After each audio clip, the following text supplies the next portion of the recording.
I used to believe Batman was responsible for you people. But now I see nearly everyone here would have ended up exactly the same, Batman or not.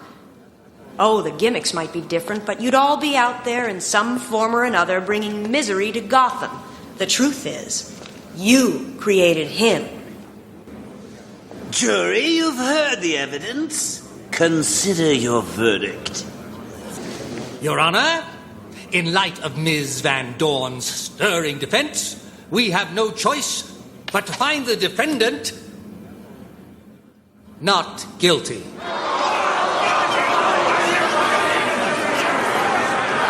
Amazing. Well done, Counselor. You've proven that Batman didn't create us. That we, in fact, messed up our own rotten lives. And as we are so rotten, vile, and depraved, we're going to waste you anyway. Abity, that's all, folks. Let's mambo!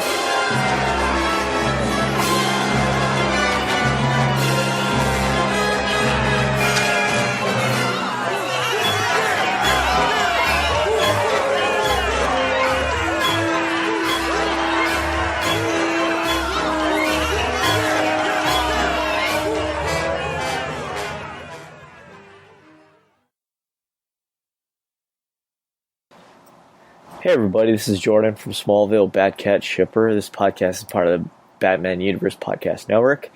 And you can help support the Batman Universe by heading to patreon.com/the Batman Universe.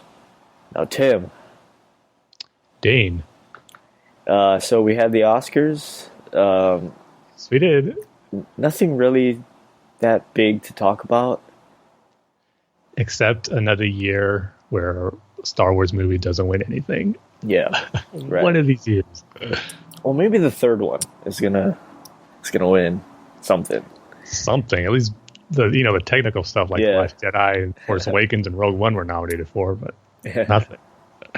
Now, maybe I'm wrong here because I haven't seen Blade Runner 2049. Yeah. But of course I was rooting for Star Wars for the visual effects department. But if not, I think War for the Planet of the Apes really deserved it. Probably, maybe even more so with Star Wars if I'm speaking, as a non-biased Star Wars fan. Yeah. Just, even not even for War of the Planet of the Apes, but just for the other two movies they did and how revolutionary that technology or those effects were and just how realistic it is. The fact that none of them won anything, to me, is a darn shame. But like I said, maybe Blade Runner 2049 really deserved it. I haven't seen it yet, but just in the clips they were showing and some of the trailers I've seen for it, to me, didn't really blow me away as far as some of the effects in War for the Planet of the Apes. Well, I have seen Blade Runner 2049. I saw Planet of the Apes, and I saw Star Wars, right?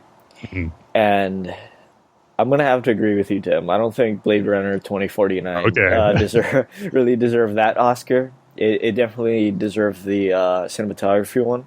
Uh-huh. But as for the visual effects, there really isn't that much visual effects in that movie. It's more like a sci-fi movie if Christopher Nolan directed it. You know how like his Dark Knight trilogy is more down to earth. It's not really that there's spaceships and all kinds of stuff. The reason why I think War for the Planet of the Apes didn't really win is because that movie doesn't really stick with you. It doesn't stick with you the way Star Wars does. It doesn't have that big thing. After you see it, you kind of just forget about it.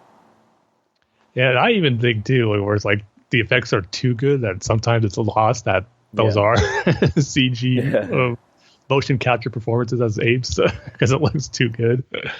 Again, to me, it's just a testament of how awesome those effects are. And so if you're asking me, I think Star Wars definitely deserved that one. I'm not sure who else was in that category. Guardians of the Galaxy was. Nah, not really. Well, those have great effects too, I will say. But and Kong Skull Island, that was the other one. I didn't see that. That had good effects too, but I kind of figured that wasn't going to win.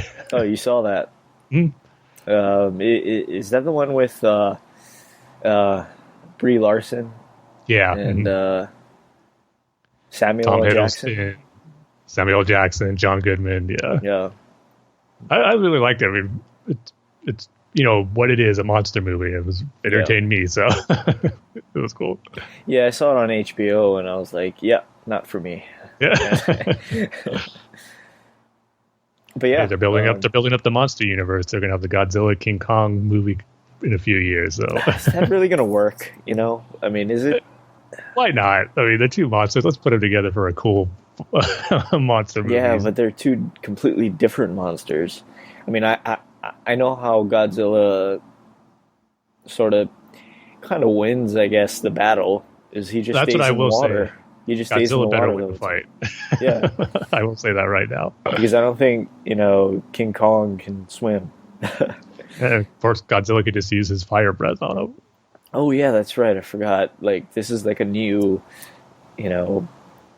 Godzilla, and it's supposed to be more or closer to the Japanese one, right? Yeah.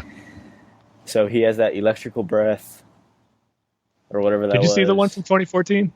Yeah, I did. Okay. Yeah, I liked it. Yeah, me too. I wish they would have had a little more Godzilla in it. I mean, they kept it, kept teasing you until the finale. But other than that, I thought it was really good. Yeah, but you see, I actually liked that. It was more of a human story rather than, this big monster thing is going to come. True. Because if you think about it, that other Godzilla movie with, what's that guy's name? Not the one from '98 with Matthew Broderick. Yeah, Matthew Broderick. Oh, yeah, that was just them running away from Godzilla the whole time. This one is more of a human-based story, Yeah, that one I would agree with. I think that movie needs a sequel. I mean, it's getting one. It is? Yeah, it should come out next year. Is it the original cast? I mean, the cast from that. No, Yeah, I think they're going with a whole new cast on this one. Except Ken Watanabe's going to be back in it. I think he's the only returning one. Well, I mean, I guess you can't really have Bryan Cranston in there, right? So it really wouldn't work. I remember that was another complaint about the movie, that they killed him off too quick. But yeah, I like that. You see, that's another movie you just totally forget about, is that Godzilla movie. I'm sure it's the same way with the King Kong movie. It just, you see it, you're entertained, and then that's it. Yeah. And again, to me, there's nothing wrong with having some movies like that. Unless, I'm sure that it has its hardcore fans too. Yeah. Who really like those type of monster movies, which is awesome. So, but I think, frankly, for us, it's kind of one of those things where, I mean, I own both of them on Blu-ray, but I have only watched them once since I got them on Blu-ray. But I'm glad I do have them. I'm sure that when the Godzilla sequel is about to come out, I'd want to revisit those again. So, yeah. But as for the Oscars, I mean, there's nothing really. I mean, I guess Gary Oldman won. Finally, Best actor. that was nice to see. Yeah, that was good. Did Dunkirk win anything? Editing or something? It won for the two sound categories: sound mixing and sound editing. Oh, I see. Which I think is deserves. And you know what I was thinking? What's that movie called? Oh my man, I'm blanking on that movie's name. A recent one? Yeah, the Churchill one. The one Gary Oldman won. Oh, okay, Or, yeah. What's that? Was it Darkest Fears? Is it Darkest Hour? Yeah, Darkest Hour. Yeah. What I was thinking is like like Andy Serkis. How there was this big controversy. He should have been nominated for like one of the acting, or in the acting categories. I know I've said that. Isn't that kind of the same thing?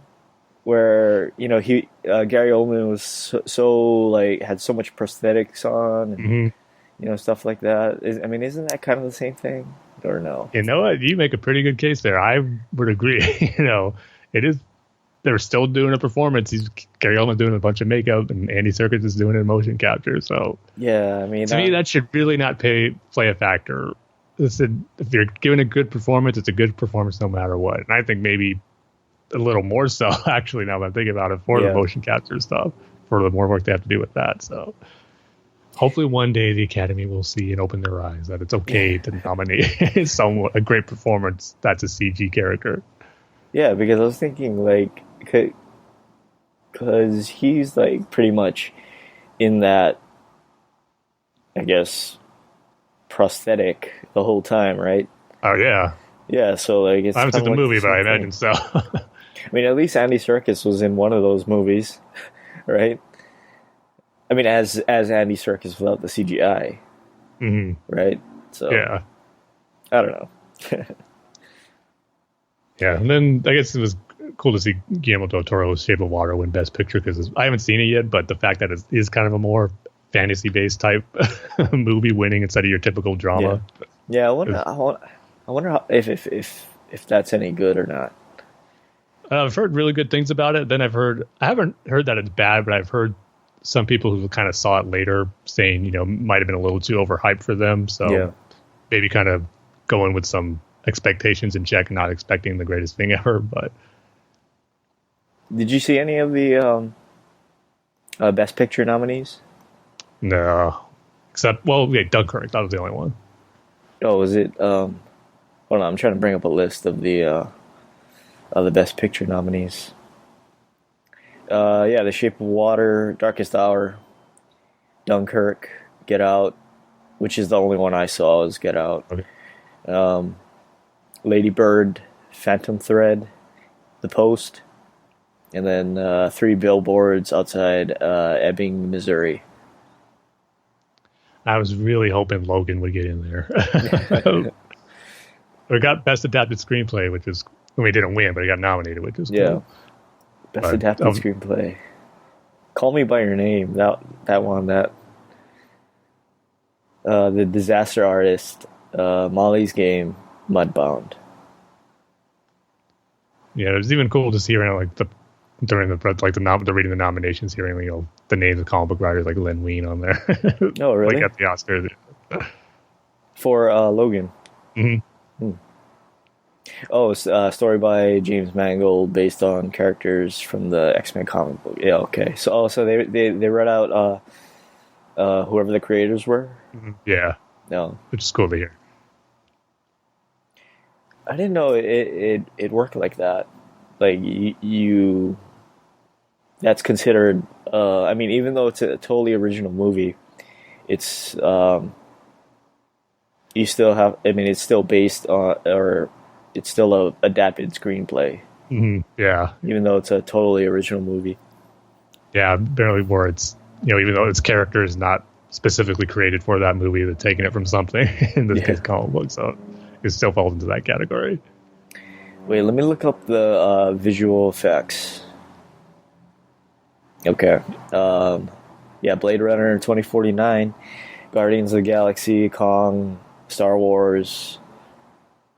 Oh, so that was all the nominees then, and then War of the Planet of the Apes. Yeah, so I didn't forget one. Yeah. I guess I got them. Yeah, which I think are the deserving ones for that category. Yeah, and so nothing really to talk about. I think we covered it where it's more disappointment in the movie that I was hoping to win and a little more. Wow. Margot Robbie got Best Actress nomination. Mm-hmm. Yeah. Oh, for I, Tonya. Too bad she didn't win that one. It was also cool to see Mark Hamill up there with Oscar Isaac and Kelly Marie Tran presenting an award, and then BB-8 rolls up to join them to present the. Which award? I think they did the animation stuff. No, that like best animated sense. Short and then animated movie. That doesn't make any sense. Well, Mark Hamill does voice acting animation, so maybe that's why. Yeah, so that's our Oscar report. That's our Oscar report. Nothing interesting. But now we can move on to our minute-by-minute commentary, or Dark Knight Rises minute-by-minute commentary. We're going from minutes 100 to 101, so we're breaking ground, Tim. Yep. We've done 100. Stepping across to a new plateau. We've done 101 of these.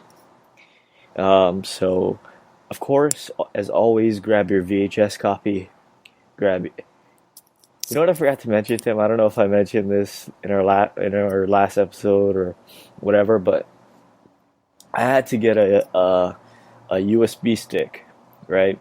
Okay. And so I wasn't near a Best Buy, but I was near Office Depot. And so I went in, and then I'm by the computer stuff. And I'm looking for a USB, and I kind of go. I pass by the software section. Okay. And I look down, and you know what I see, Tim? What? I see a VHS to DVD converter.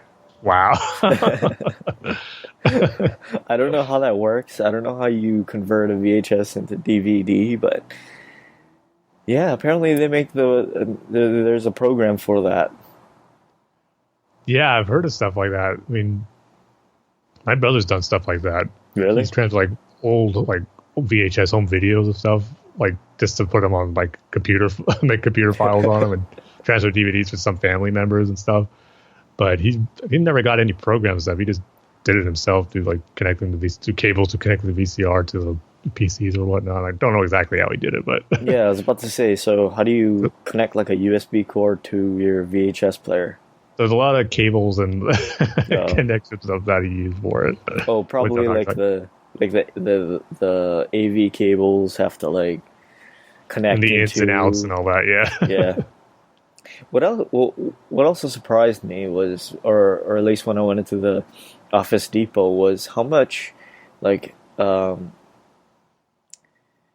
how if you buy a new iPhone, it comes with a charger and the headphones and stuff. How many other companies make iPhone stuff?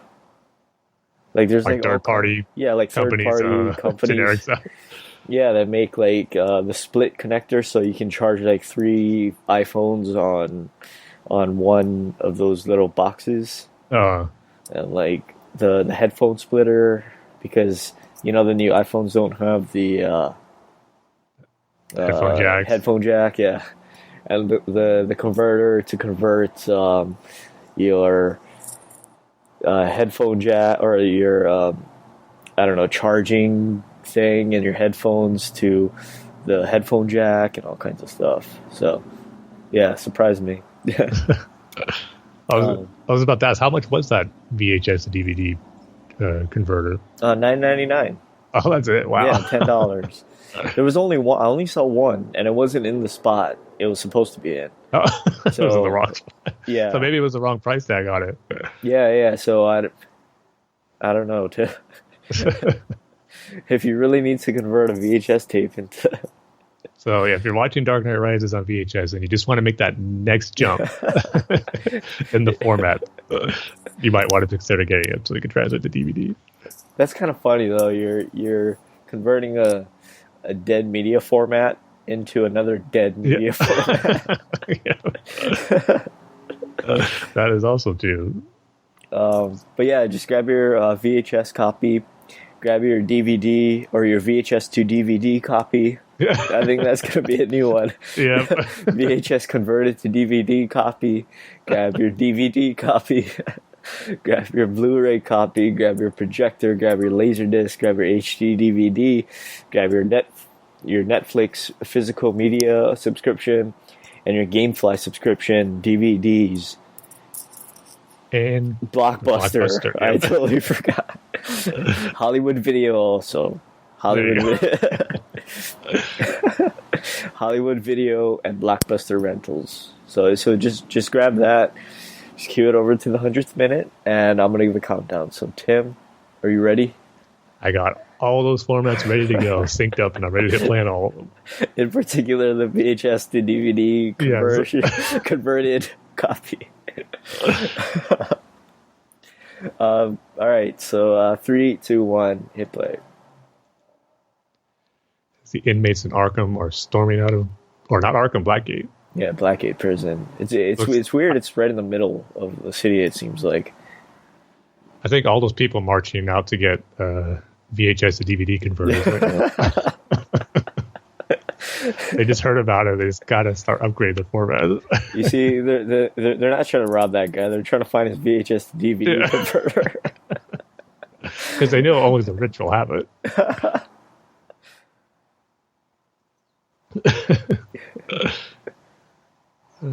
But all joking aside, there's our first look barely at Jonathan Crane again. Even though he's really in the background. The only reason I found out, I unfortunately got spoiled that he was in it. So if I didn't know when I first saw that sequence, I would have no idea he's there yet. I wonder if that's actually Cillian Murphy or if that's just a stand-in. For that wide shot, yeah, that autofocus shot. Mm. And that's it. Yeah. So no Batman. We haven't seen Batman in, I'd say, at least 10 episodes. I don't know if it's that many, but at least 3 or close to 5 maybe, because even at this point where Bane's giving that speech for a few episodes now, and Gordon and Blake. So. Oh yeah, right. It has been a while. All right, so Tim, why don't you tell everybody about our featured topic for this episode? Yeah, so for this episode, this is a featured topic I'm, of course, going to be excited about because it's going to be dealing with Batman the Animated Series. But for this one, it's going to be a little different. I thought it'd be cool to kind of share our thoughts and even memories about Batman villains we were first introduced to through Batman the Animated Series. So not talking about villains that were created specifically for the animated series, but just any villain in general. The classics, new ones, doesn't matter as long as we first saw them in Batman the Animated Series. Because for me, and I know a lot of fans, this was our first exposure to a lot of Batman mythology, villains, and characters. So I know for me, on the villain front, there was quite a few that I first saw and left an impression on me that's become, recognizing the classic Batman villains and becoming some of my favorites too. So going to go ahead and go over some of the ones that, left the biggest impression on me seeing it for the first time. So to start off, I guess I got 5 of them. Dane, I don't know if you have that many. Yeah. When you sent over the show notes, I was just kind of trying to think back because maybe I'm just melding 2 different memories into one. Mm-hmm. And kind of had a hard time. And I wanted to pick somebody that wasn't, like Subzero. I mean, not Subzero, Mr. Freeze, right? So I came on to, or I sort of realized that probably the first villain was Mad Hatter. I'd never seen him before. I don't think I'd read any comics with him, and I thought it was just for the animated series that they created him for. The other one. Oh, sorry. I was going to ask real quick about Mad Hatter. Did you see him in the first episode he appeared in, Mad as a Hatter, or was it Perchance the Dream? Probably Perchance the Dream. Mm. Yeah. And the second one I came across was Clayface. Yep, he's on my list. Yeah, that was my first introduction to Clayface because I don't think I'd read him in a comic before. Also, I couldn't eat oatmeal. Brown sugar, the brown sugar oatmeal. I couldn't eat that for, I'd say, like a couple months after that because of the cream. The cream. Wow, Clayface traumatized you in such a horrible way. Yeah. So yeah, Clayface. And also, I didn't know that there were different versions of Clayface. I just thought it was, just the one Clayface, right? Yep. Same here. And then I want to say, man, I just lost it. You know what? I'll come back to it, Tim. Okay. So you can give your list, yeah. I'll give a few of mine, yeah. So these are going to be, so I got 5 of them. I'll start from number 5 leading up to, my favorite villain that I first got introduced to the animated series. So number 5, I'm going to go with Man-Bat, the first, villain we ever saw in the animated series with the first episode on Leather Wings. And I always felt it was a perfect villain to use for the first episode, kind of the opposite of Batman. You got, instead of the man trying to be like a bat, you got, pretend he's still a man, but he's dressed up like a bat. Whereas the opposite of Man Tim, Bat, you got the Man Bat. I just remembered it before I forget it again. Sorry, I don't want to interrupt you.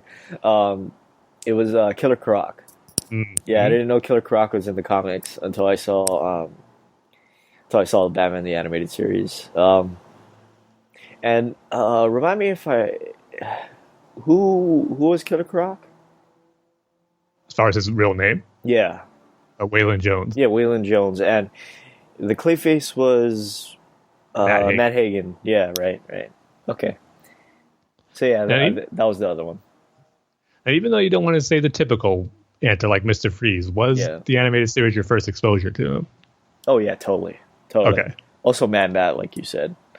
Because characters like Mr. Freeze and Mad Hatter, I knew of them through the Adam West show. Mainly Mr. Freeze because he was in more episodes. So it wasn't like when I saw him for the first time in the animated series, like, oh, I never heard of these characters, but they're cool. It was like, oh, okay, they're using characters from the Adam West show that I remember. Oh, really? Yeah. Oh. Yeah, like I had no idea that there was Killer Croc or there was this guy named Matt Hagen that became Clayface, you know? Mm-hmm. Yep. Also, oh man, I totally forgot about it. Hugo Strange. I didn't know Hugo Strange was in the That's a good comics. choice. Yeah. Same as me. Mm-hmm. And am I just misplacing it, or was Maxie Zeus made for the animated series, or was he in the comics? No, he was a comic villain. Oh, okay. Yeah. Right.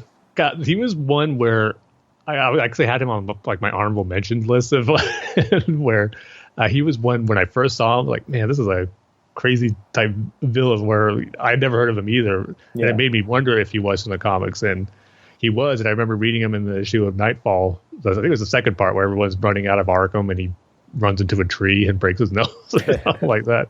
But he was one of those characters that was totally out there and made me even wonder, he felt like a Adam West style type villain. He showed up in the animated series, but he was from the comics. Yeah, you see, that's really weird that you thought that, like Mr. Freeze was, or that you had prior knowledge to who Mr. Freeze was. Yeah, besides from the classic villains that I just remember always knowing about, Joker, Riddler, Catwoman, Penguin, Two-Face. Like, those are the basics, which, of course, showed up in the Adam West series as well. But there was some through the Adam West series who, aren't so prominent Batman villains like Mr. Freeze and Mad Hatter at the time when they showed up in the anime series. Oh, it's cool to use it. And even Clock King, too. He was another one who I remembered first from the Adam West show. Yeah, that's right. The Clock King was in the animated series. Yeah, so those are the episodes where I go, oh, that's cool. They're using villains from the Adam West shows, but doing it so much better and portrayed, though. Now, am I just misremembering something, or sort of combining, Hellboy with Batman the Animated Series? But was Ron Perlman the voice of Clayface? Yes, he was. Mm-hmm. He was, right? He must have been like a young Ron Perlman. Yeah, he's great in the role. I think his voice is perfect. And even when I'm reading Detective Comics the last year or two with Clayface as part of the team, he's the voice I hear in it. It's the one I'm most used to, and I think it just fits it so perfectly. I'm just trying to think. Like, is there any other villain? See, well, there's definitely, we're going to have some similar ones, because after Man Bat, and let me just finish up on Man Bat real quick. I just remember thinking it was so cool that there was actually a human like Batman, but becoming an actual bat monster, almost taking Batman to the next level in a way, which I never knew about. And seeing Batman fighting an actual bat monster and having the names be opposite instead of Batman, Man Bat, I always thought that was cool. And again, thinking it's the perfect character or villain to introduce in the first episode of the animated series. So that was my first exposure to Man Bat, and just left an impression on me of the new villain who was the more monster type, but yet still a cool foe for Batman to face. So I always have Man Bat up there as far as being one of the cooler villains that were introduced to the animated series. But like you, Killer Croc was my next choice. It's kind of going into the monster villain area with Killer Croc, Man Bat, and later I'll have Clayface on there, where villains you just never heard too much before as a kid. As you know, my comic collecting was a little limited as I was growing up before the animated series came on. And like I said before, many times on this episode, the Untold Legend of the Batman comic, which is my encyclopedia of Batman knowledge as a little kid, which they had this page in one of the comics that had pictures of all the villains that Batman faced. And there was a lot that I didn't recognize.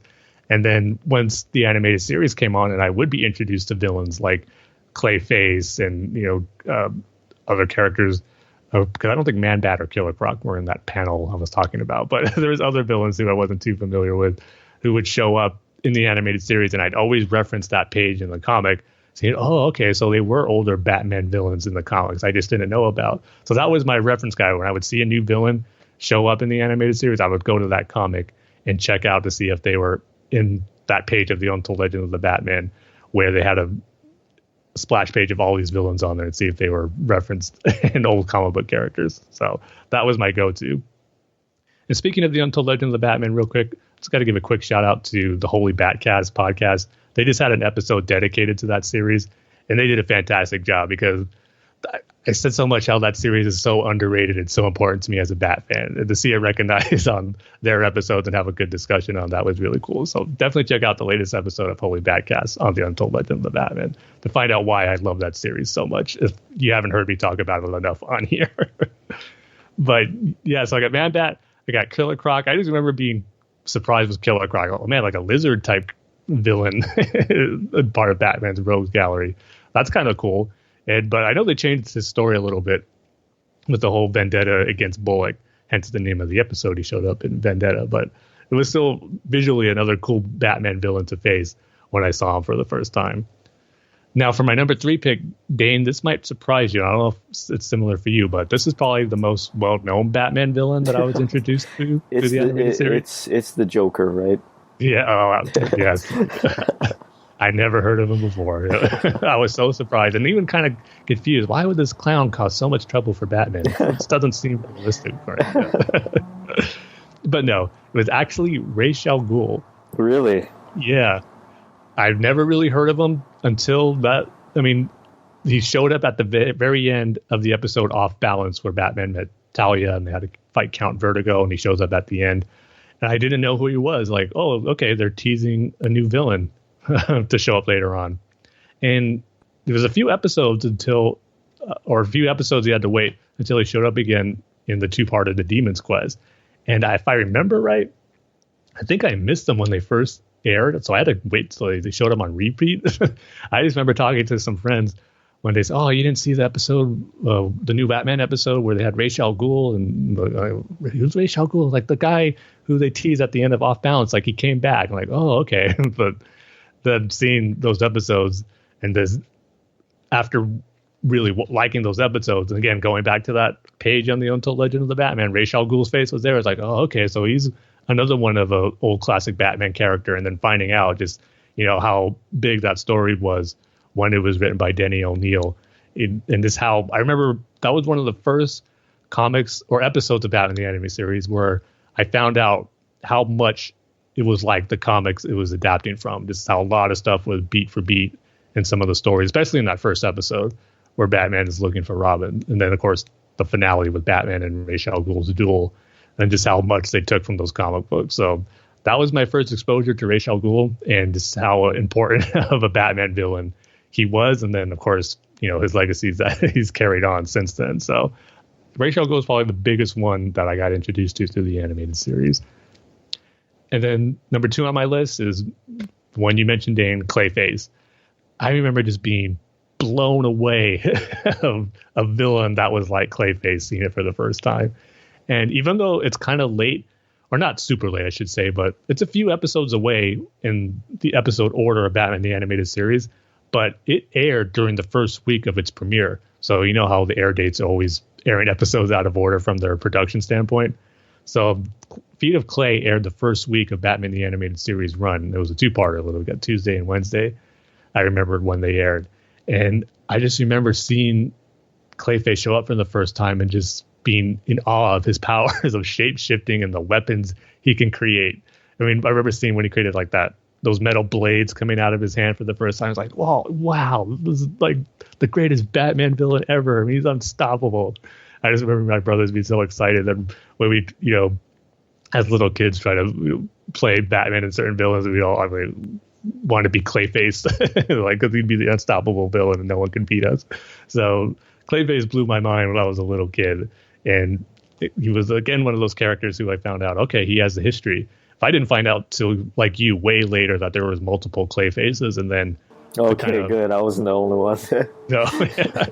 And that's even how they incorporated all the different versions of Clayface into one character in the animated series. So I just grew more of appreciation for what they did for him later on when I found out, how they incorporated those different versions and did what they did with the characters. So yeah, Clayface was the big one for me, just being exposed to like type of villain like that for Batman who could shapeshift and be a real threat to him. It was like, wow, as a 9-year-old kid at the time, it was like the coolest thing ever. And then number 1, not only is he one of my favorite Batman villains, but he is my second favorite Batman villain. It's the Scarecrow. It all started with Batman the Animated Series. And yeah, this maybe because the episode he was first premiered in that I first saw him in was so good, it left a strong impression on me. The episode Nothing to Fear, where he infuses his toxin on Batman, which makes him, fearful that his father, is not proud of him. It's just such a great concept. And then just the powers of Scarecrow, of how he's kind of comparable to Batman, but in a different way, where he uses fear when Batman uses fear as well against the criminals. So I just like how they're kind of similar, but they both go about it in a different way. And even the appearance of Scarecrow, I always liked. And of course, we know it went through different incarnations throughout the series.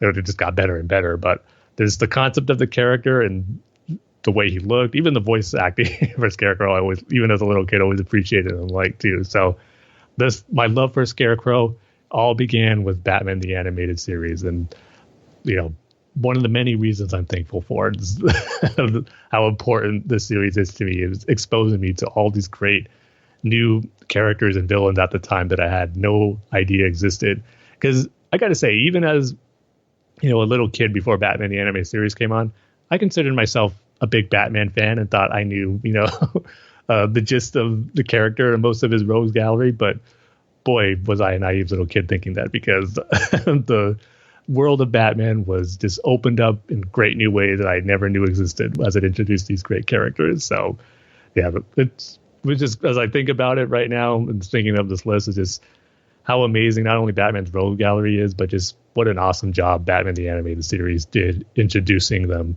to a whole new generation of Batman fans growing up, and just seemingly integrating them with the classic Batman villains that I knew of already, like Joker, Penguin, Two-Face, and Catwoman, almost to a point, because it was like, as I was watching it, I was waiting to see those characters. Like, I couldn't wait to see the Joker. I couldn't wait to see Penguin. I couldn't wait to see Catwoman, especially those three, since they were in the last 2 movies, live action Batman movies. So, but as I was really anticipating and waiting to see those villains, it didn't, I didn't complain at all that we were getting these new villains like Man-Bat, Clayface, Scarecrow, Killer Croc.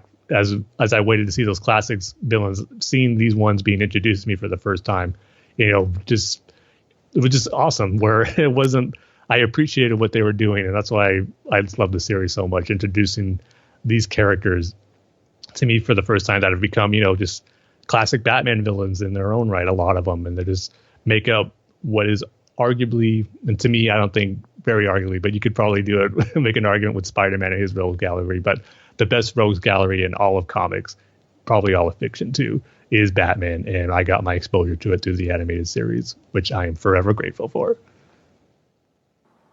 Yeah, oh, sorry, go ahead.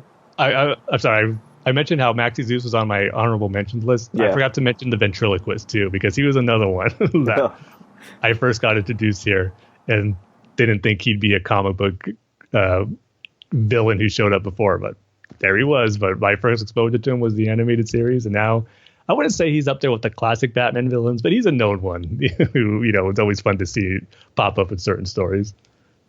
Yeah, I was just gonna say, I also think because of the animated series,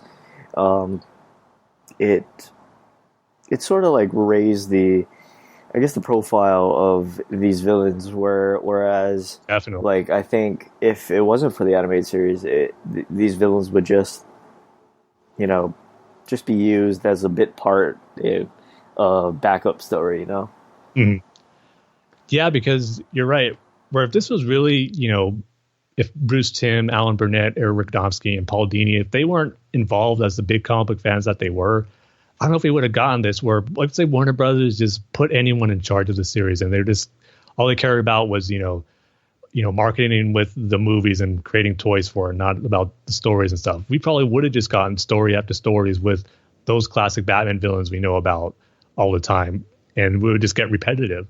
But the fact that we had Batman fans and comic book lovers like the creators and Bruce Timm, Paul Dini, Eric Radomski, and Alan Burnett involved with it from the get-go, I gotta believe that's the strong reason why we were introduced to these sometime obscure, unknown Batman villains. But as you said, just gaining popularity because of the animated series. There's so many people seeing them for the first time. So got to be thankful for that too, when the creative team put in charge of the show really, really knew what they were doing, to say the least. Yeah, and I guess while we're on the subject of the animated series, it's so great how it's not just nostalgia. I mean, you can go back and you can watch it, and it's still great. I mean, not every single episode, but the good ones, you can still go back and watch them. Which with this whole Disney streaming service that they're going to put out, I'm wondering if they're going to put like the Spider-Man animated series on there, or even the X-Men one, right? I hope so.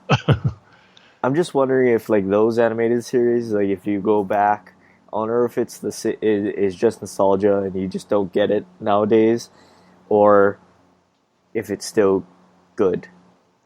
Well, I rewatched those not too long ago, and X-Men, I think definitely still holds up. It's a little more censored, I guess, and kid-friendly than Batman the Animated Series was, but the storytelling and the voice acting is still really, really good. The Spider-Man, that's probably even more censored than X-Men is as far as what they could do.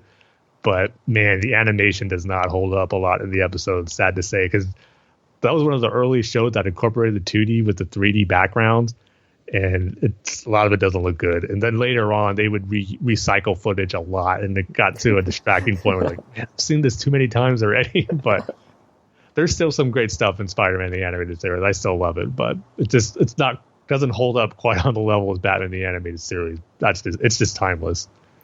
Maybe we should go back to Spider-Man 3, Tim. Oh, please no.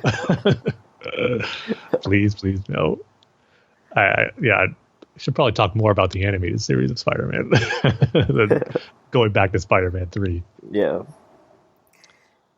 So but yes, that was our responses for it. But before, I guess we can move on from the future topic. Got a few responses about favorite Batman villains that are introduced to the animated series from some of our listeners and followers on Twitter. So I wanted to go ahead and share those also.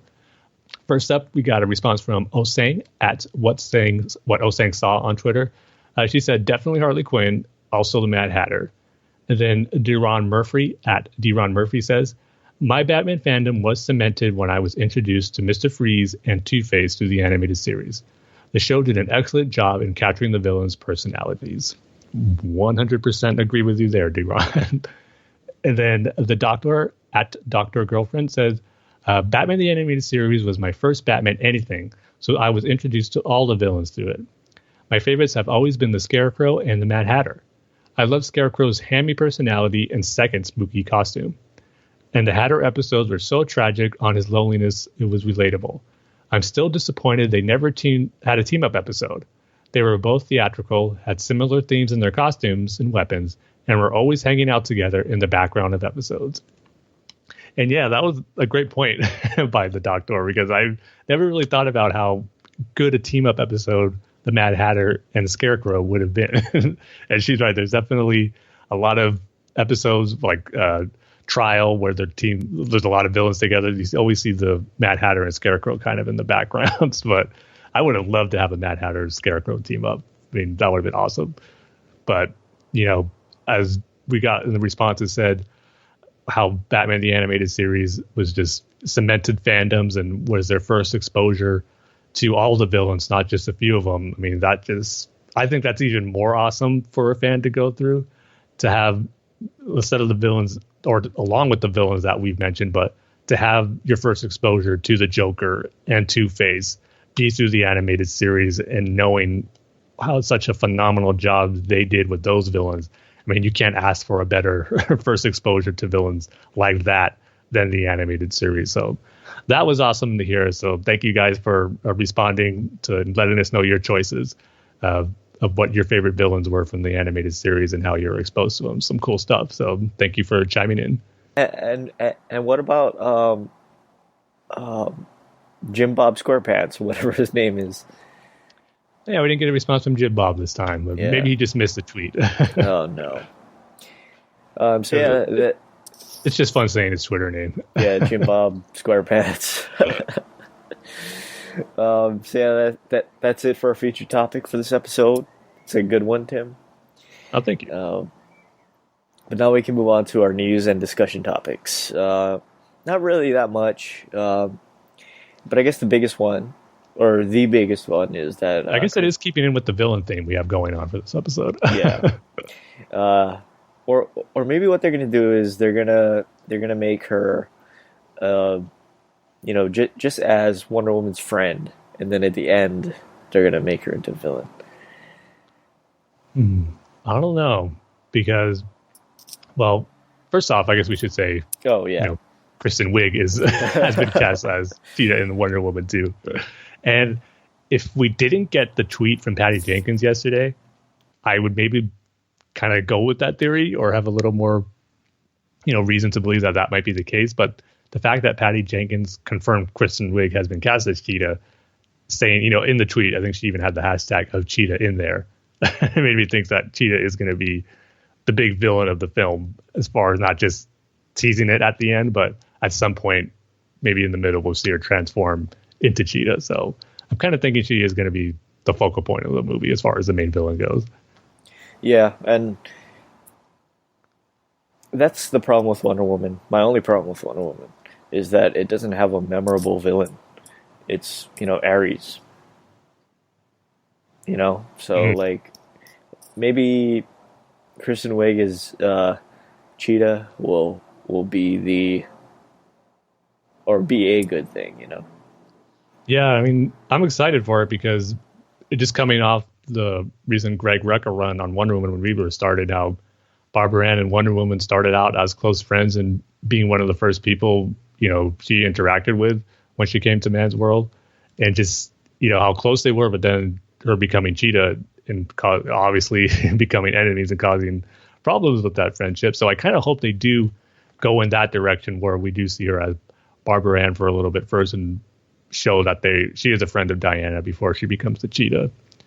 But how are you on Kristen Wiig as being cast as Cheetah? Because I got to be honest, this is another casting choice where I'm not too familiar with the work of Kristen Wiig. I know who she is, but I haven't actually seen her in anything. So I'm kind of, out a little bit in the dark as far as her acting that I've seen. But I know she's done a lot of comedies, and that's kind of gotten still fans fearful about this choice and questioning the casting, God. Which is really, we're still having questioning casting choices now, where all the times people or fans have done that and been proven wrong. I'm not even going to go there worried about it, even though I haven't seen Kristen Wiig in anything and know she's mainly known for comedies. I still have full confidence in Patty Jenkins' choice of casting her. I'm just going to wait and see. So I'm totally okay with it. Well, let's put it this way. I'm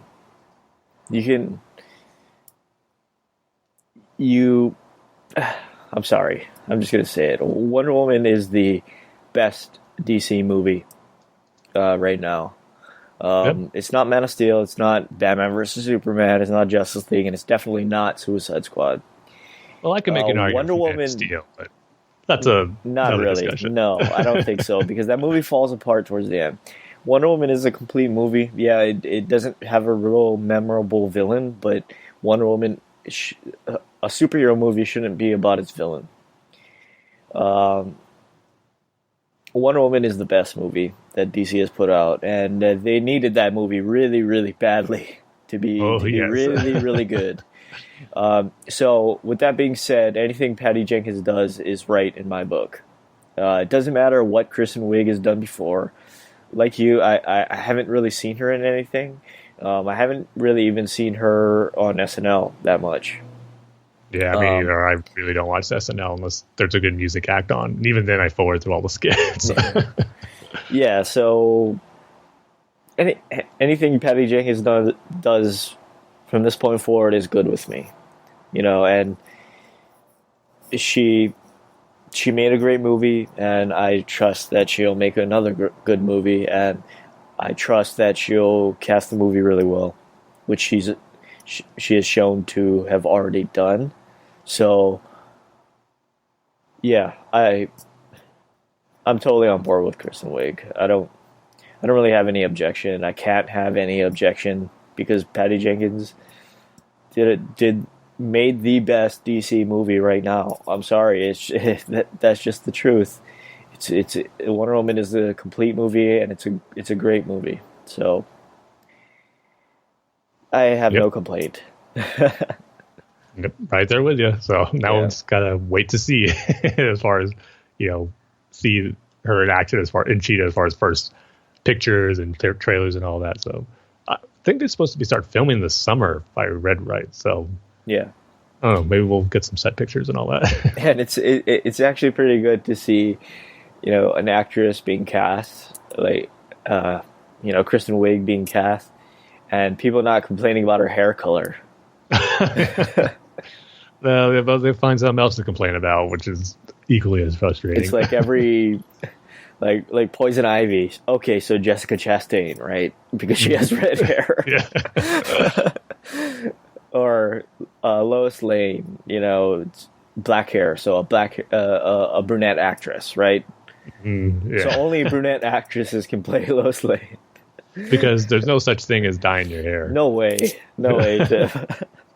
There's no CG effect that can do that. It's just like the sequel to It, right? How Jessica Chastain is going to be playing the grown-up version of the girl in that. Actresses can cut their hair, A, and B, they can color their hair any color they want, So yeah, and even in the case of Amy Adams, who didn't dye her hair, just kept her natural hair color. That really distracted me from the movie. I mean, I could not focus on it. It was a deal breaker. I'm sorry. And she doesn't only have to be a great actress, right? She also has to have the right exact to the microscopic level colored hair. They do full-blown examination on hair color and the dye of your hair just to make sure. So you know what? I'm against this Cheetah casting because they have to get a woman with hair on her arms and all over her body that's cheetah colored. She doesn't look like a cheetah enough, so she doesn't look like a cheetah but yeah, our next piece of news is that Batman and Mr. Freeze Subzero coming to Blu-ray March 27th from Warner Archive, Tim. Yeah, so just gotta wait a few more weeks to get another Batman the Animated Series on Blu-ray after Phantasm, which, of course, I'm excited about. And just one step closer to getting the full series on Blu-ray, which, I'm just foaming at the mouth to get my hands on it. I just can't wait for that. But Mr. Freeze and Batman and Mr. Freeze and Subzero, we haven't really talked about that too much. And it's kind of a movie I'm in the middle on. It's not my favorite, but at the same time, it's not the worst thing in the world. So I think when the Blu-ray comes out, we'll have to have a discussion on it because we haven't really talked about it too much. And you know what I don't really get is how come they waited so late to do this? Because, Blu-ray is kind of out now and 4K is in. Yeah. Whereas, if you look at the Star Wars trilogy, I guess, the original trilogy, it was all 6 movies, right? Yeah, that came out in the Blu-ray box set. Yeah, that was kind of in the middle of Blu-ray's sort of Yeah. reign or whatever. So, yeah, I don't know why they waited so late because, yeah, you can own it on Blu-ray, but 4K is the new thing. Because they're already releasing their animated movies, the new ones that come out in 4K now. So, yeah. But I'll take what I can get, even if they're a little bit behind. I mean, 4K, as good as it looks, it's not quite the big leap from like DVD to Blu-ray. So it's not going to be the worst thing in the world to still have it on Blu-ray, where it's going to look better than what we have now, which is its DVD copies of the animated series and its movies. VHS copies. Yeah. You know? I've actually never had VHS copies of the animated series. I just, recorded them off my VCR. Never bought any, but had them all recorded. Yeah. So yeah, also Gotham by Gaslight. I might as well give my review right now, Tim, since we're talking about That's right, the animated series. As you know, I texted you after. I thought it was a pretty good movie. My only complaint is the stilted dialogue. There's a little bit of a stilted dialogue situation. Also, I don't know if it's just Bruce Greenwood's voice, but it sounded like, I mean, maybe it's just me, but it sounded like maybe because it's so deep and, so projecting, that it sounded like he was clearly in a recording studio. Really? Sometimes, yeah. Whereas, if it's like an English dubbed movie, they sort of kind of match it with the environment of the movie or the images on the screen. Uh-huh. Or even some of the animated movies do it really good. But yeah, I thought at some points, particularly when on that carriage ride, you know how they go on the carriage ride after they show off the bat signal or the big spotlight. Okay. Uh-huh. Yeah, right there I could tell, okay, so Bruce Greenwood's in a studio, but I mean, of course he was, but also the dialogue was a little stilted.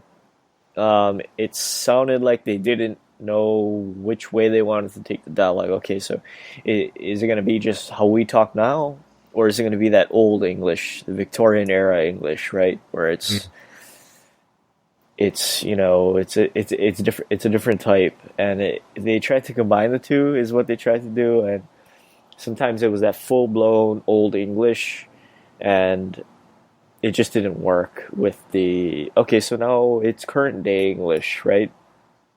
So besides that, I didn't really have any other complaints. I like the Batman and Catwoman dynamic. Yeah, that was great. That was really good. And of course, I had it spoiled for me, Tim, by you. But yeah, which I kind of maybe should have had wish I told you to take your headsets off when I was talking about the Gordon reveal. Yeah, and maybe I just missed it, but did Barbara Gordon have those scars on her face when we first see her? No, I don't believe she did. No, they were trying to cover it up pretty good as far as not to make you think that Gordon was the Ripper. So did he do that after that first scene, or? I imagine so. Yeah, something had to happen. Mm. Oh, so they weren't just hiding it then? Yeah, well, it could be. Yeah. Oh, you mentioned it, but like I said, it wasn't noticeable definitely in the first time we see Barbara. But, of course, at the end where we get the reveal. So it could have been they were hiding it, or it could have been something that happened after the fact. But I just took it as something that happened after the fact. I did like the reveal, though, how it kind of, or the setup of the reveal of who was the Ripper. Mm-hmm. Even though I knew it was Commissioner Gordon from the beginning. I liked how, it was sort of Batman sneaks into the Gordon house, and he sees, drag marks on the ground, and he realizes there's a false door, and he goes down into it, and then you see, by the way, I have to give huge props to whoever made this. I like how they incorporated Jim Gordon was a boxer, so he can go toe to toe with Batman. It's not just he secretly knows karate, Yeah. It's not one of those things. I don't know if you saw that, but there's a picture of him, in in a boxing ring, and there's also the boxing gloves in that room. Yeah, definitely. Like I said, fits with the fighting style at that time. That we would be able to go with toe to toe with Batman. It worked perfectly. So I liked how they did that, and just the reveal of that, sort of secret room, and how sort of he's trying to cleanse the city of, I guess, evil, right? I just like the whole reveal. So in the end, it was it was a really well done animated movie. Yep. Well, glad you were able to watch it, and finally, I had a movie to recommend that I know you would overall like with Gotham by Gaslighting. Glad to hear you did.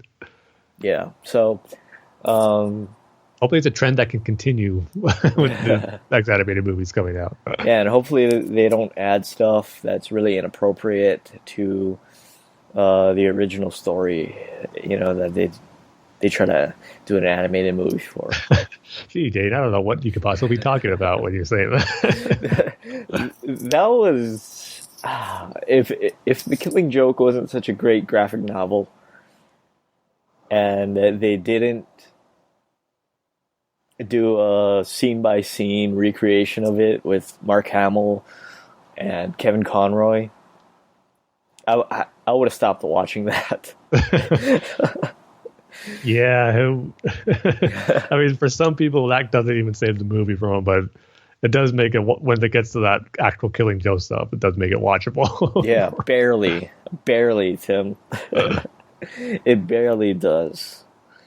But yeah, anyway, I really liked Gotham. I almost called it Gotham Gaslight. Gotham by Gaslight. I really liked that animated movie, and if they keep on doing that, I think that these future ones will be good. But yeah, I guess now. Oh, sorry. I will say too, real quick. I did read the actual comic or the graphic novel since I saw the movie. Yeah, and I did think I liked the way the movie told the story better, with Gordon being the Ripper instead of who it was in the comic, and it just felt like a more bigger and complete story, I think, in the movie. Even though there was some cool stuff in the actual graphic novel, especially the way it ended.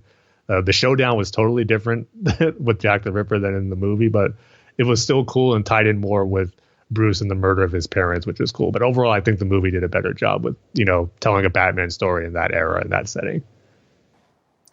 Yeah, so I guess that's my review of Gotham by Gaslight a month later.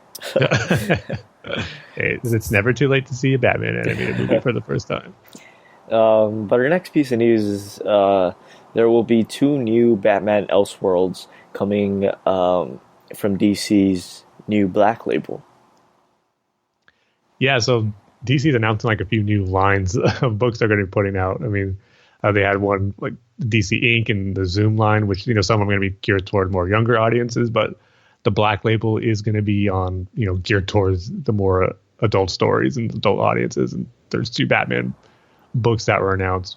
One of them called Batman Damned by Brian Azzarello and Lee Bermejo, which, of course, did the great graphic novel Joker. So it's cool that they're teaming up for a new story, but not really into the whole premise of it right now. It's going more on the supernatural stuff. The description is, on a deserted Gotham City bridge, a body is found. Whispers spread the news. Joker is dead. But is this a dream come true or a nightmare being born? Now Batman and DC's outlaw magician John Constantine must hunt down the truth through Gotham City hellscape. The city's supernatural recesses are laced with hints about a killer's identity, but the Dark Knight's descent into horror will test his sanity and the limits of rationality, as he must face a horror that doesn't wear a mask. So, yeah, Batman teaming up with John Constantine and doing more of the supernatural stuff. Not really my jam, so, well, I don't know about this one, but the creative team, like what they did with Joker is good, so maybe they'll do something good with that. But the other one, definitely excited about the creative team with Scott Snyder and Greg Capullo telling another Batman story, but kind of like the one with Azzarello and Bermejo, the description of it doesn't have me super excited because it sounds a little too crazy. I'll read it here. It says, Batman wakes up in a desert. He doesn't know what year it is or how the Joker's head is alive in a jar beside him, but it's the beginning of a quest unlike anything the Dark Knight has undertaken before. In this strange future, villains are triumphant and society has liberated itself from the burden of ethical codes. Fighting to survive while in search for answers, Bruce Wayne uncovers the truth about his role in this new world and begins the last Batman story ever told. So, yeah, the general concept kind of sounds cool, you know, future where villains are ruling over things and there's no laws, but the idea of Batman traveling with a head of the Joker in a jar, like, I don't know how Snyder and Capullo are going to pull it off, but I'll probably check it out to see if they can. It's just, you know, a little strange that they're going to go around with Batman teaming up with a severed Joker head, so I don't know. But we'll see. Hopefully, you know, this imprint for DC gets some new stories that are not in the continuity of the main DC comics going on right now. I'm always up for getting Elseworld type stuff. Hopefully get new classics like Gotham by Gaslight was, and who knows, maybe a few years from now they'll turn into movies. But right now I can't say I'm over the moon excited about these two, but I'll probably at least check out the Capullo and Snyder one. Yeah, I'm good. Yeah. Doesn't sound very good. Sounds like these sort of one-offs that, you know, kind of just get forgotten about. Yeah, we'll see. I mean, again, Batman with a severed Joker head in the jar is like, I don't know. Or you know what it sounds like, Tim? It sounds like, you know, those, like, again, I don't know why they just didn't keep Vertigo the way it was, but it sounds like one of those Vertigo sort of regular ongoing series that nobody read, that ended after 4 or 5 issues. It sounds like one of those. Oh, like the rejected storyline that they're trying to put a coat of paint on it with Batman on there to make it look good. Yeah. I have more confidence in Snyder and Capullo that they'll do some more than just that. But the descriptions, I kind of know what you're coming from, though. But hopefully it's a lot more than that. Yeah, so I'm good. It's not. It's not on my to be read list, Tim. Yeah. So yeah, that's it for our news. And now we can get into our conversation with Alex / listener feedback. And we do have an email from Jordan, right? Yes, we do, as always. All right, Tim. So why don't you read that? I will, Dane. Oh, sorry, I didn't mean that to come out the way it did. I just having some fun with you. But Jordan says, "Hey, Tim and Dane and Alex, I'm really sorry to hear about your cat, Dane. I know that's rough. My condolences, man." Oh, thanks, Jordan. I'm not surprised about Joss Whedon leaving Batgirl. There have been murmurs for a while that his attachment to the project may have been a cover for why he was at WB to help out with Justice League, and I'm thinking that might be exactly the case. I'm not sure the intention was ever for him to wind up writing and directing Batgirl. I'm not that disappointed personally, but I'm also not throwing a party like some DC fans are, LOL. I've enjoyed the work of his that I've seen for the most part, Justice League included, but I've never been blown away by any of it. As you said, Tim, his comments about why he left Batgirl are quite suspect, further lending credence to the idea that the intention was never really for him to go through with it. I do really hope Batgirl does still wind up getting made. With the success of Wonder Woman, coupled with Batman being DC's most bankable character, I think WB would be nuts to make this movie. Or not to make this movie. Yeah, totally agree. We haven't heard anything new on it since our last episode about any progress if they're going to go forward with it with another director or female director or writer, but hopefully that's still the case. Dane, I see where you're coming from about a key difference between Superman for All Seasons and Smallville being that one of the unique things about the former is that it's told from the perspective of the people around Superman. That's true. However, two of the other things I love so much about Superman for All Seasons are the Klana relationship and the quiet, innocent, small-towniness, I made that word up, of Smallville, both of which play heavily into the Smallville TV series. Does it? I'm with... So, yeah, those stuff he says about, you know, the small townness, the Clark and Lana relationship, that's all in Smallville, especially in those early seasons, that's for sure. Yeah, but doesn't Lana become like a villain, or she gets powers or something? She gets possessed by a witch, I think, in season 4 or something like that. But, I mean, you still got 3 season where none of that happens. It's more like the Superman for All season, Clark and Lana stuff. So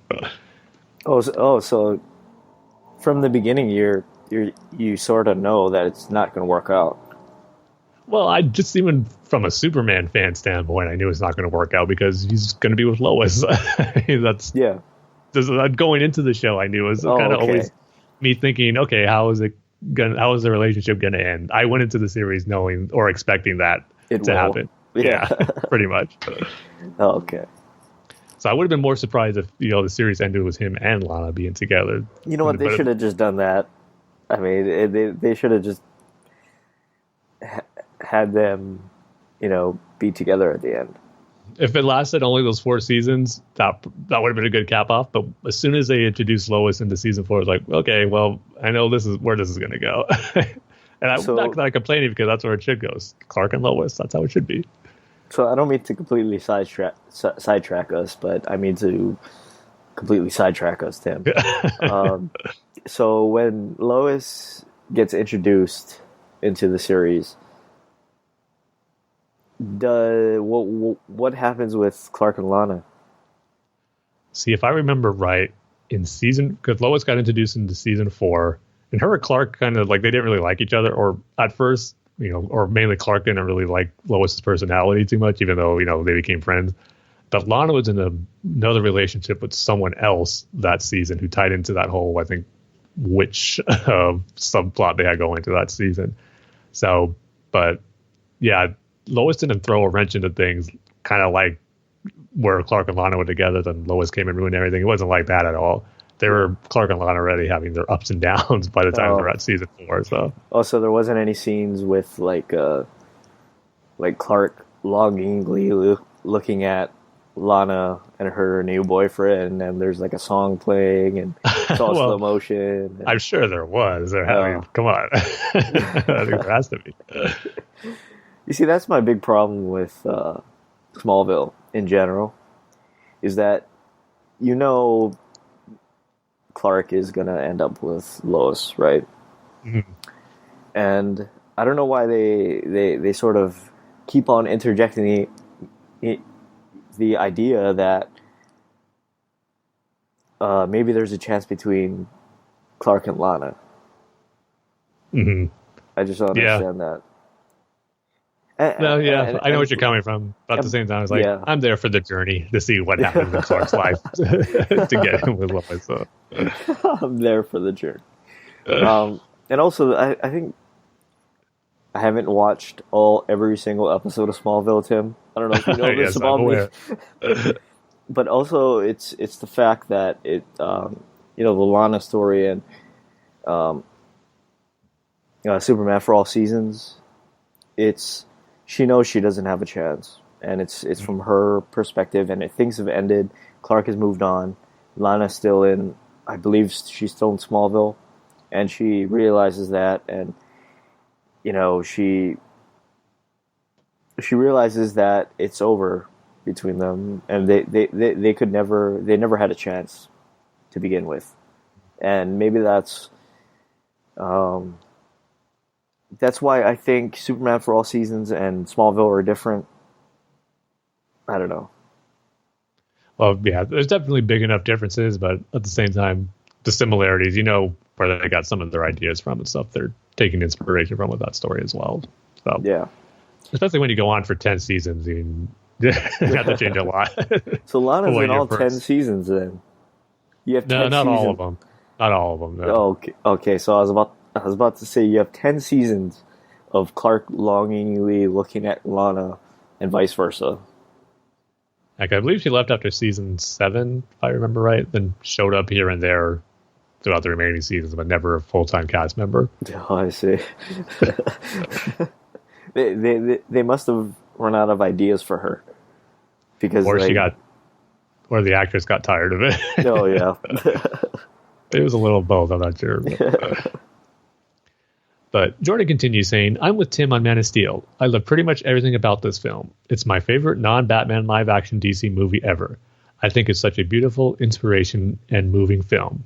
See, Dane, Jordan's with me. I guess. I mean, maybe that's why I haven't been invited on his podcast. I mean, between I have. Between that and not watching Smallville. Yeah, I have.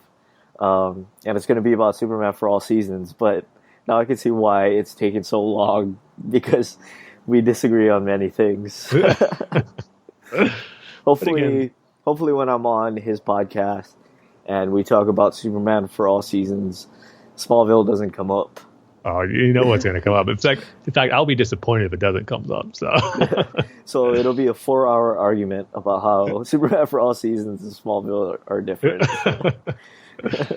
Hey, it could make for a very interesting discussion. I'll be there to listen to it.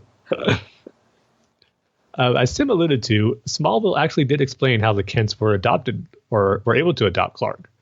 Jonathan helped Lionel and Lex during the meteor shower, and in return, Lionel helped Jonathan fabricate adoption papers for Clark.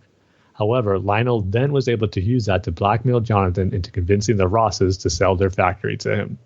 Anyway, it's a fascinating story that led to the conflict that the Luthors would have with both the Kents and Rosses on the show. Dane, if how Clark was able to get adopted legally is something that really interests you, I highly recommend the Smallville episode where we see flashbacks in this. It's season 2, episode 7, Lineage, and it's excellent. So yeah, I remember the basics of that episode, but Jordan, refresh my memory here with actually what went down.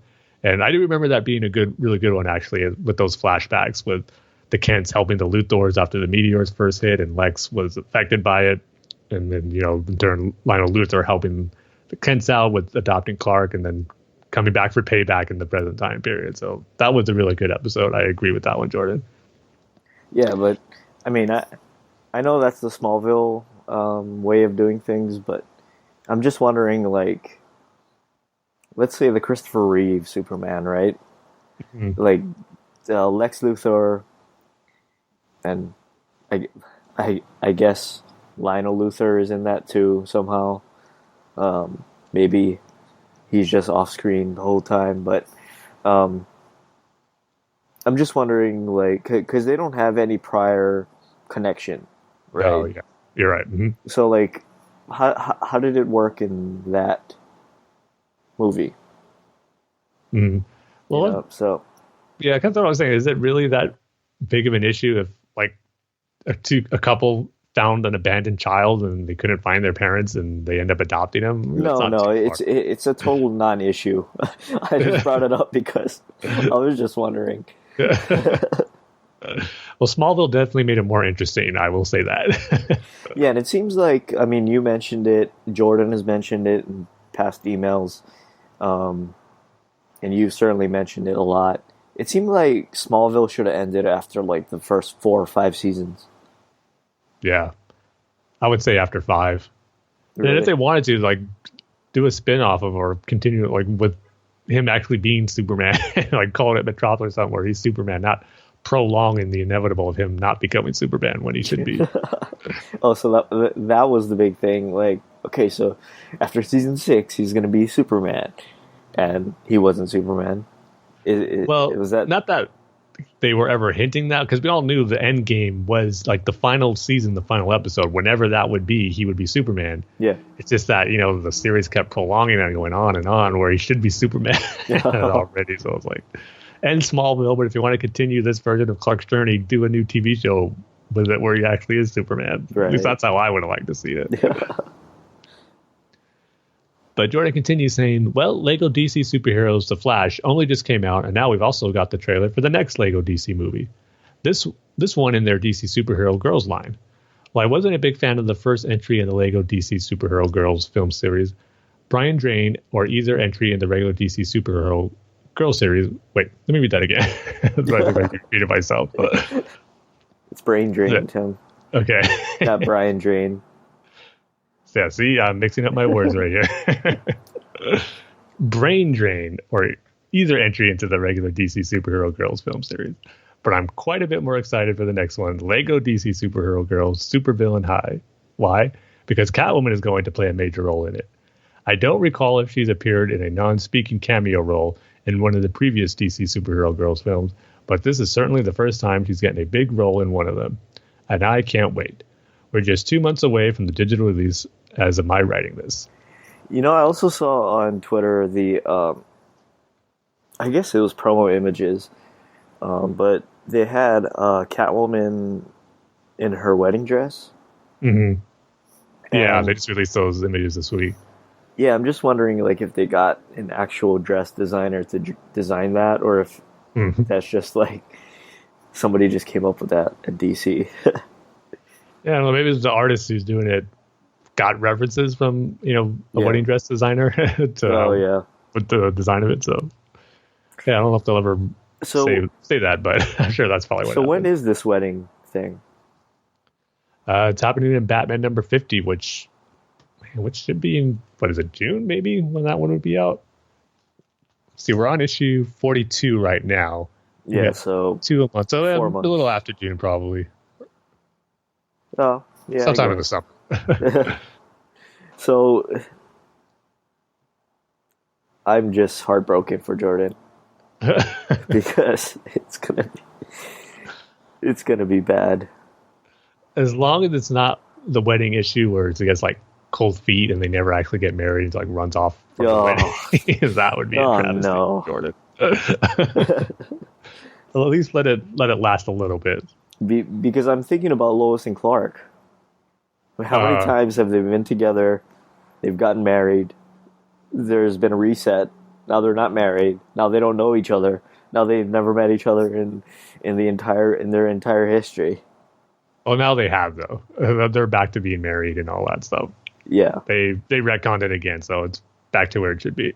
Okay, so they're gonna break up too, and they're gonna be like, "Oh no, we can't be together," and then another writer's gonna come in, and it's gonna be like, "Okay, now we can be together." Well, Brian Michael Bendis is taking over the Superman comics, and he said he's gonna honor what's come before, but hopefully there won't be any major status quo shakeups because the Superman books have been so good. Well, I wonder if they're gonna make the Batman divorce, or however they're gonna handle it. I wonder if they're gonna make like a whole event out of it, or if it's just gonna be like, we're not together anymore. The Batman Catwoman divorce legal trial event is what we're gonna get. Who gets what, keeps what. I wonder if Gotham is a 50-50 state. Yeah. or city or whatever, where they got to split 50-50 on it. Well, you got the next big Batman event planned already, Dane. Well, probably next year's. Or what would be terrible, Tim? What's that? If one of them dies before the wedding. Well, it better not be Batman because he's been dead and put out of commission too many times the last few years. So yeah, and then he has to go through time to come back or whatever. Yeah, I don't even want to think about how they're going to end this right now. Yeah. Let's just enjoy the lead up to the wedding, and then we'll worry about the eventual fallout afterwards. Hopefully not anything too comic book crazy like some of the other stories we've gotten with these characters. Okay, so Catwoman is going to get lost in time because Flash is going to do something. is running an experiment on his light speed, and Catwoman is going to get lost in time. Then something's going to mess up the timeline continuity where she's going to return as the Halle Berry Catwoman. Yeah. And they're going to make that into the DC Comics continuity. And then Batman's going to get lost in time, and Dick Grayson's going to take over again. And then if they do that, they could at least choose another Robin to take over. I mean, as much as I love Dick in the Batman role, don't repeat yourself this soon. Okay, so Carrie Kelly is going to take over. Okay, let's go with that. And then she's going to have to find Bruce first, right? And then they're going to go, both of them are going to go look for Catwoman. And then they're going to realize that Catwoman exists in a world, she's a fourth dimensional being now. So time doesn't exist. Not a fifth dimensional being like Mr. Mitzias Pidlick or a Batmite. So time doesn't exist for her anymore. So she's both Catwoman now, and she's Catwoman, an old lady. And they can only get Catwoman, the old lady, to come back. And Catwoman's going to be an old lady. and Carrie Kelly Batman's gonna have to take care of her. Yeah, and that's going to be their excuse on where Carrie Kelly has been. She's been taking care of old Catwoman. So that's how it's going to play out. I'm sorry, Jordan, but we've got it confirmed here that that's how it's going to play out. Oh man, Dana, if Carrie Kelly has anything to do with the Batman Catwoman story in the future, I still have to give you props because that's pulling a crazy one out there. Is she even in Rebirth? No, I haven't seen her at all. Not since those New 52 cameo appearances. Yeah, I remember they made like a big thing out of it, like she's coming back, or she's somehow going to be in this continuity, and they didn't do anything with it after that. No, they didn't. Unless there's a season of story I haven't read yet, but if so, it hasn't been anything too consequential where she showed up in any other bad titles. So yeah, I don't think so. But Jordan continues saying, wow, Tom King kicked off this Everyone Loves Ivy arc with a bang. Batman 41 is phenomenal. Spoilers, this could go down as a legendary Poison Ivy story. King writes her so creepy, and she really comes off as an extremely dangerous threat. She's got almost the whole world under her thumb, and the way she gets into people's minds and talks through people is pretty terrifying. I totally agree with Tim about this being a completely visually stunning comic book. Michael Janin's art is always gorgeous, but I feel like it really gets to shine. I think that's Mikhail Yanin. And I'm just not reading or pronouncing anything right this email. Mikhail Yanin's art is always gorgeous, okay. But I feel like it really gets to shine drawing all the plant imagery in this issue. Going back to Ivy having almost the whole world under her thumb, there are two exceptions. My favorite characters, Batman and Catwoman.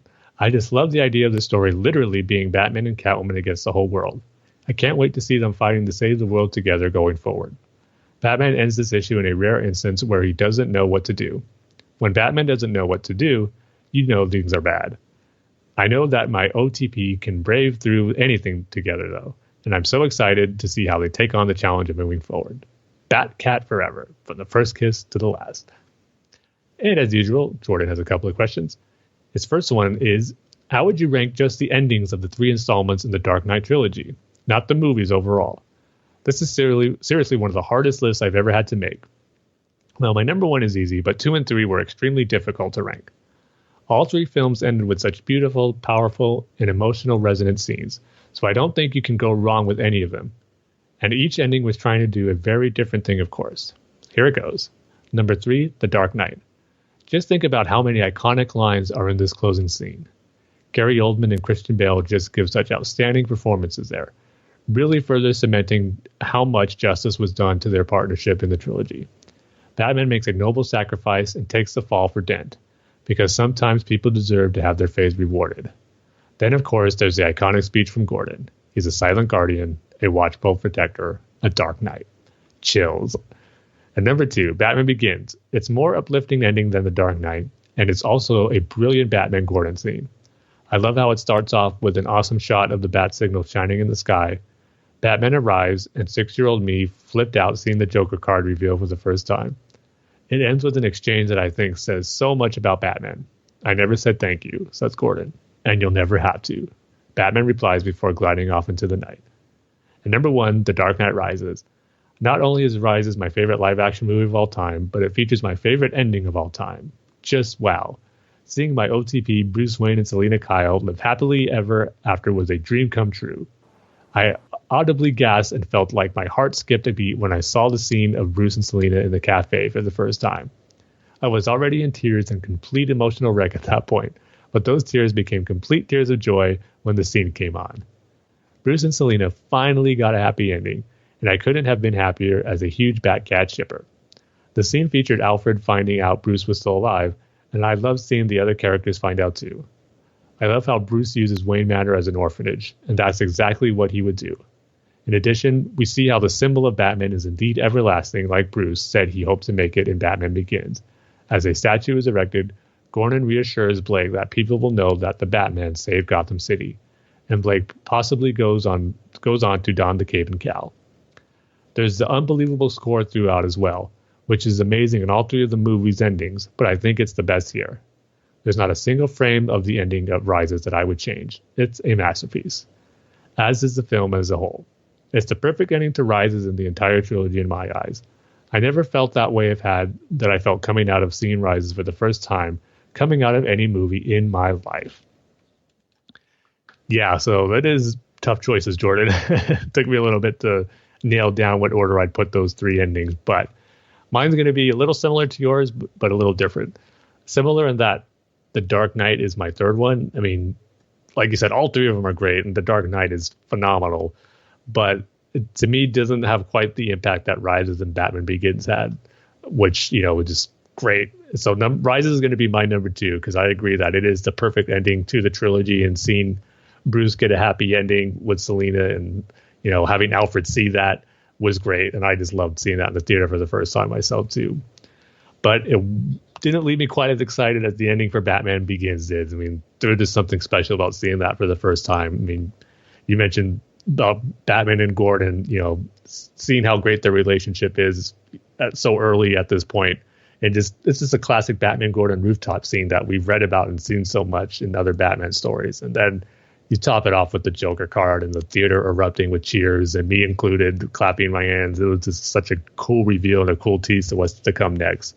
And you're right, the dialogue between them about Gordon saying he never thanks them, and then Batman saying you never have to. It's just all great stuff. So that's why Batman Begins is not my number 1. It was just such a cool scene in general, but seeing it the first time in the theater was something special. So those would be my 3 picks.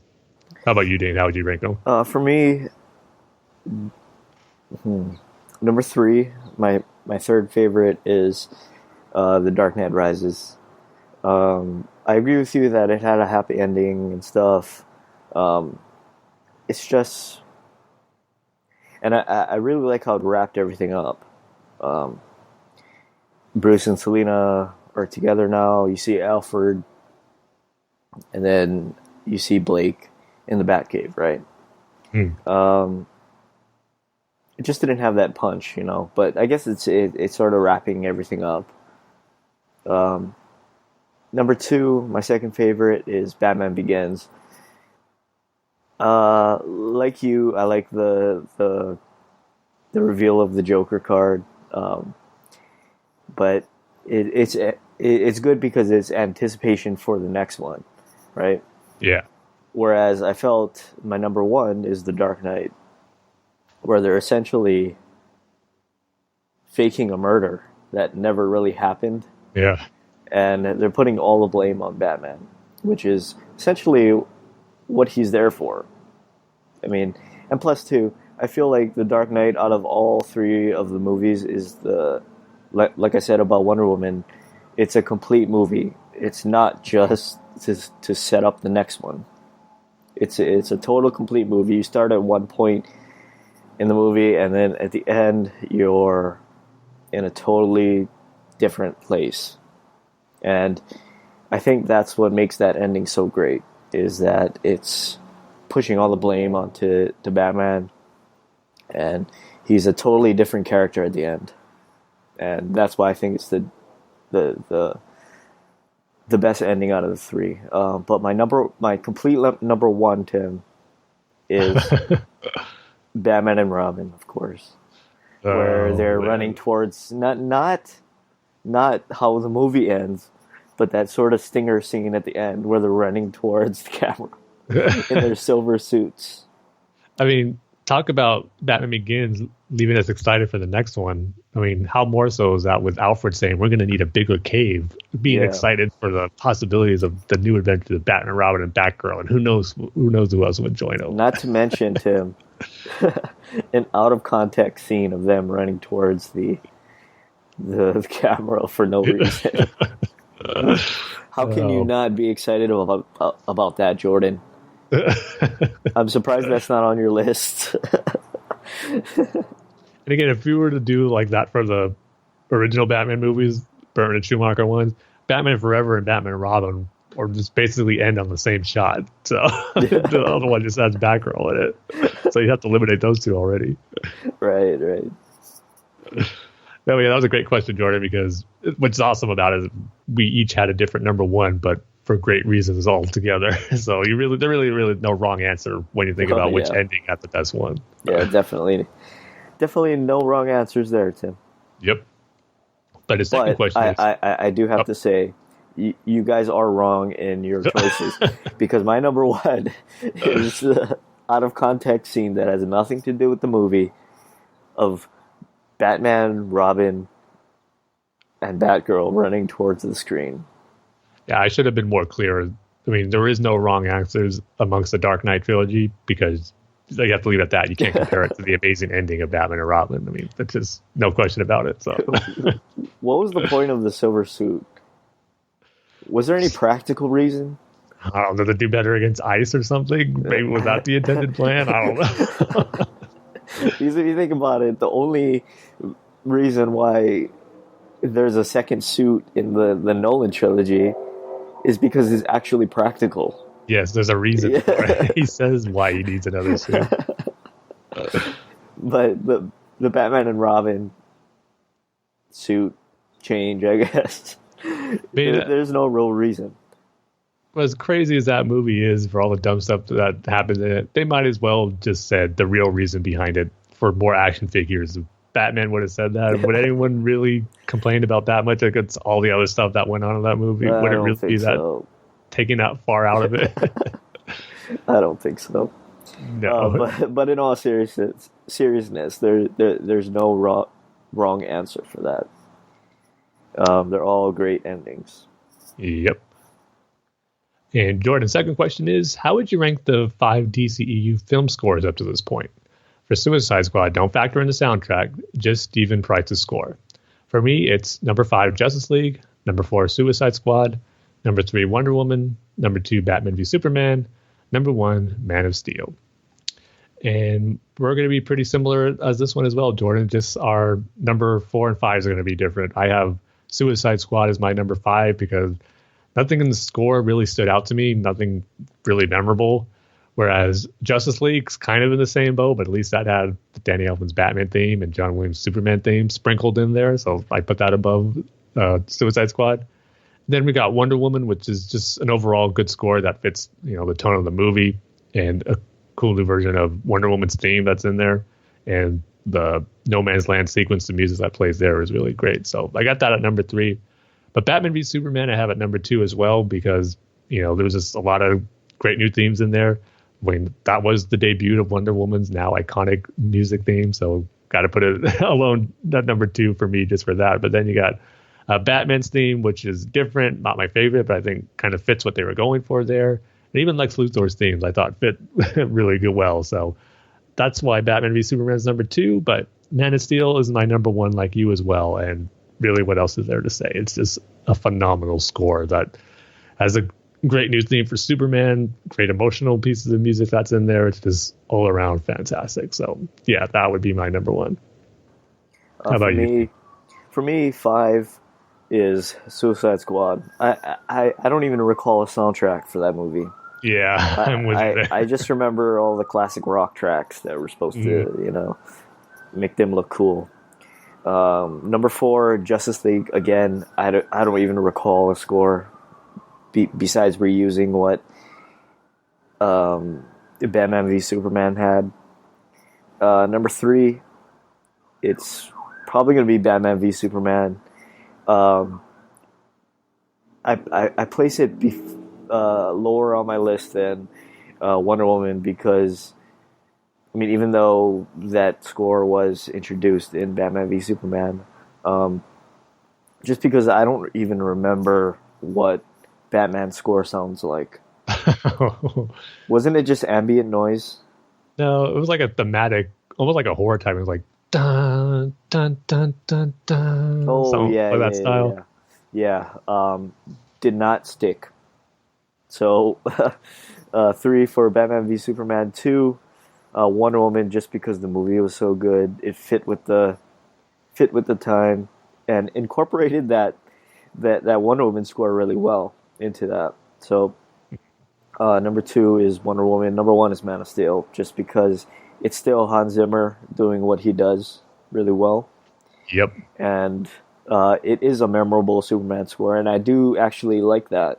Superman score, or that Superman theme song, better than the Christopher Reeve one. Yeah, I know you're not alone in that, but yeah, I can't quite say that yet.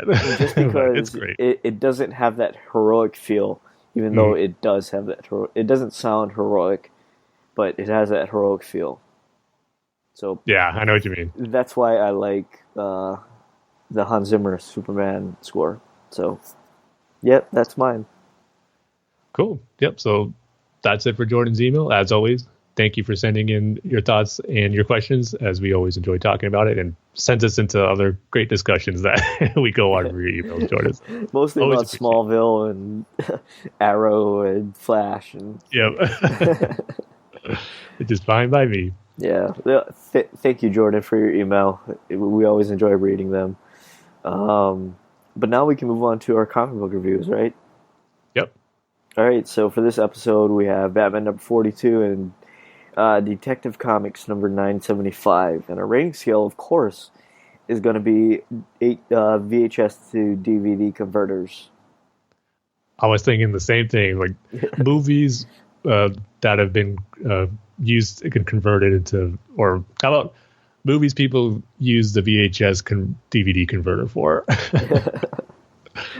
Yeah, that sounds good. Yeah. How could it not be that? So yeah, Batman number 42, Tim. Yeah, so this is continuing on the Everybody Loves Ivy arc.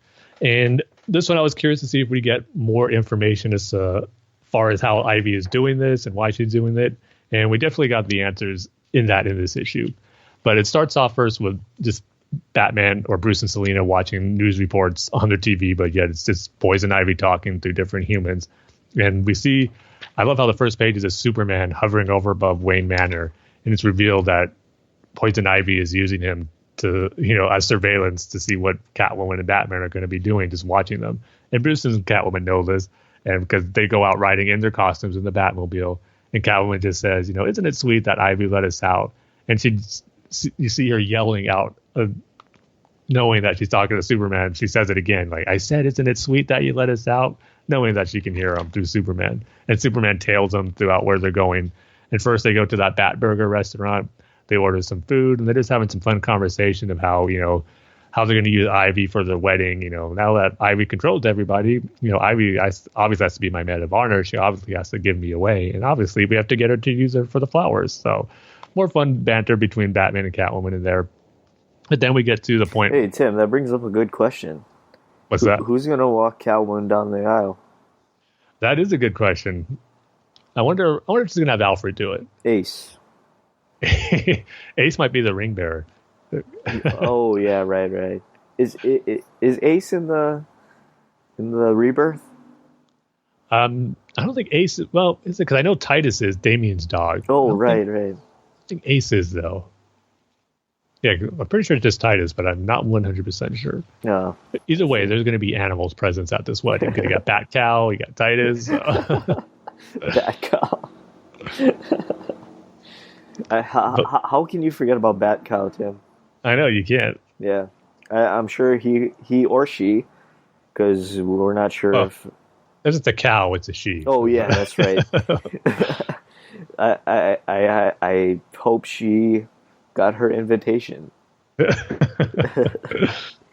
Oh, we didn't get lost in the Batcave. No, but yeah, the issue we find out why Batman and Catwoman are out driving in the Batmobile with Superman following them. And I loved how Batman gets rid of Superman here. I'm sorry, Tim. He sounded left the Bat Cow discussion.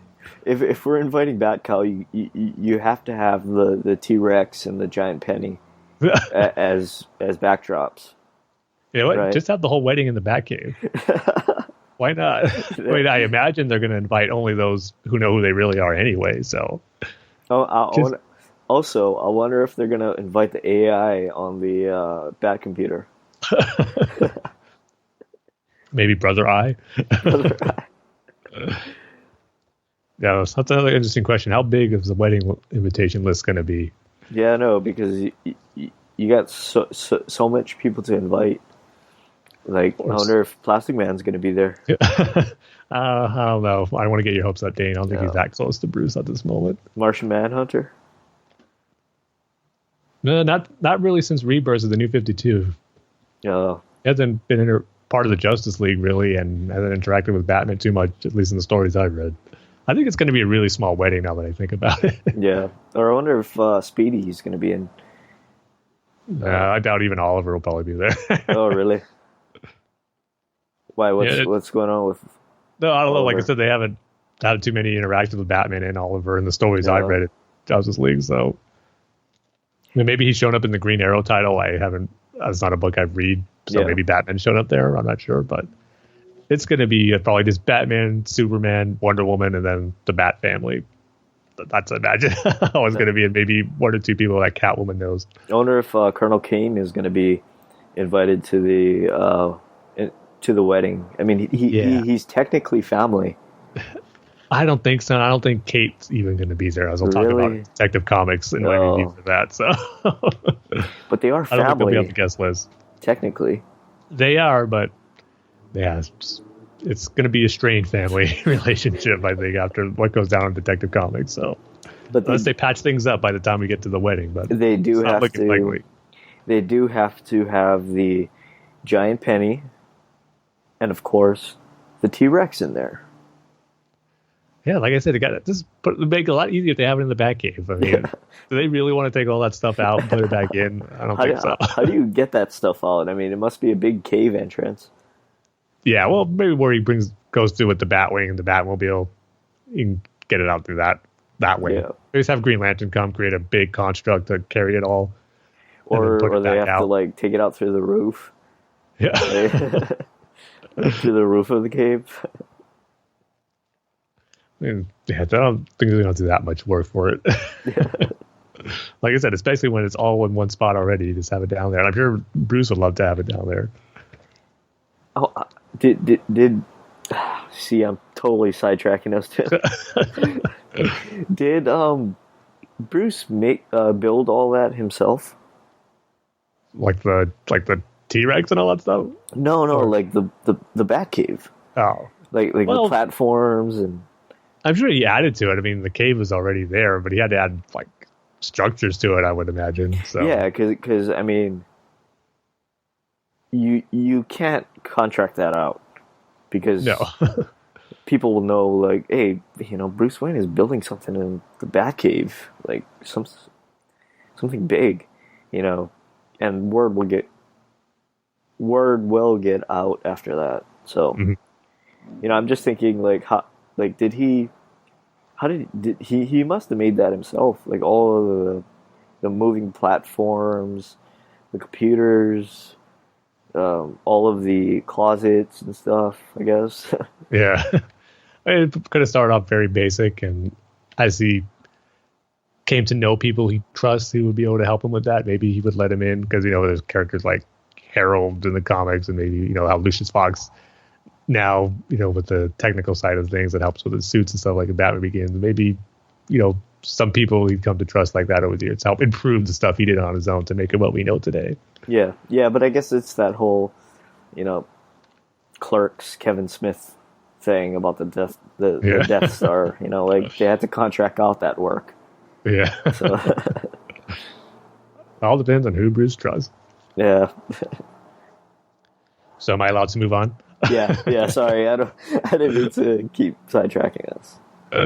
Okay, so Bruce and Catwoman make it to a house, just a normal residential house, and Batman needs to get rid of Superman from spying on them. So I like what he does here, where he's whispering to Catwoman, trying to make Superman know he really has to hone in with a super hearing to find out what they're saying. But then Bruce just does this big loud whistle, and then just makes Superman grab his ears in pain for being so sensitive with his super hearing. And I like how Bruce just calls Poison Ivy out on it, saying, Clark knows better not to do that, but Poison Ivy doesn't know how to use Superman's body and is used to his strength. So I knew that would put him out of commission for a little bit, which was cool. And of course, Poison Ivy still is using other members of the Justice League to try to stop Batman and Catwoman from entering this house. So she sends all the Flashes, the Barry Allen Flash, Kid Flash, and the first Wally West Flash, because there's two Wally West now, And the only thing I found a little strange is Catwoman being quick enough to take them all out. I mean, come on, these are 3 flashes here. For her to take all of 3 of them out with some kicks as fast as they're going, I don't know about that, but that's what happened. So Bruce and Catwoman go into this house, and he just asks this old lady who's sitting on a chair, saying, "Where is he?" And it's, of course, Poison Ivy talking through her, saying she's sending more Justice League members like the Lanterns and Wonder Woman, which she does. And then the next page, we just see that. We don't see what happened, but they've captured Batman and Catwoman. They're hanging over this big skyscraper building. And this is where we kind of get more reveal of what Poison Ivy's doing to get control of all these people on Earth. So Batman reveals that, she's using, her control and powers against all the food that people are eating, like burgers, tomatoes, lettuce, and any greens that people are eating. They're going to be able to. She's going to take control of them. But Bruce or Batman mentions this person named Johnny Suntrees as he's someone with a severe allergy to greens and it's debilitating, so he can't eat them. So she has no control over him. So Bruce calls her out, and since she knows that he can't eat them, she can't control him, and Bruce went looking for him, but she knew about that, and so she took him out of commission. Bruce is trying to find him. That's why he's asking her where she's keeping him, because he could probably be the answer to getting rid of her control on these people with him, and is allergic to the greens. So as Batman continues to ask, Poison Ivy just doesn't want to hear it. She's telling him to shut up, he's Superman. And it comes to a point where Bruce is again calling her out, saying, "Let me guess, you're trying to make a better world, and this is all for the greater good of humanity." And then Poison Ivy has heard enough, and she uses Superman to just smack him and punch him hard in the face. And there's just this great but brutal panel or splash page of Bruce's face is all battered up, bloodied by Superman's punch. I mean, it looks pretty gruesome.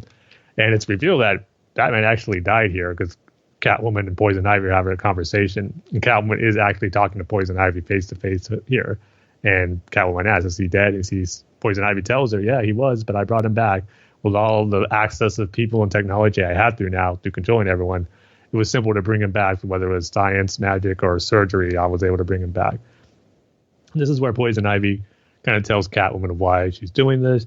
She's kind of basically telling her that she's looking for redemption for some of the bad stuff she's done when she first became Poison Ivy. She even makes reference to the times of the War of Jokes and Riddles from the story arc we just had, of how she's killed people, done things she regret, but now with her having control, she's thinking this is her way of redemption, of having the world bring peace to the world in a way as she's controlling everything. And so that's how she's viewing the logic of her kind of doing good for the Earth and wanting redemption for herself.